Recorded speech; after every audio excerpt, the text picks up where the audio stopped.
पिछले 10 मिनट से यही हाल है। छुरी कांटों को देखते ही जा रहे हैं। अरे मेरा बच्चा, देखो तो जरा, इसकी जिंदगी का सबसे अहम दिन है आज। हाँ, बहुत मेहनत की है इसने, जाहिर है। जब मैंने कंपनी बनाई थी तो मेरे साथ भी ऐसा ही हुआ था।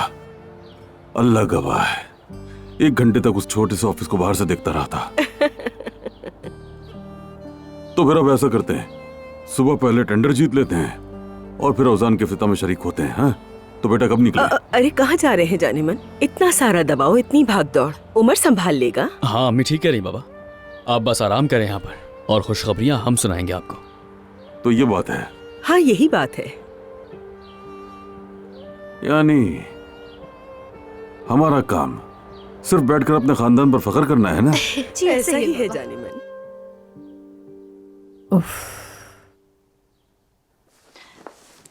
औजान, आ जाओ नाश्ता करो। हाँ सफिया, अगर 5 मिनट में नाश्ता तैयार ना हुआ तो तेरे बाल नोच लूंगी। अब तो बहुत गुस्सा आ रहा है मुझे। ठीक है हाँ, तुम मुझे चक्कर दे रही हो, कभी कहती हो ये काम है वो काम है, हद कर दी है तुमने तो। मैं आता हूँ थोड़ी देर में।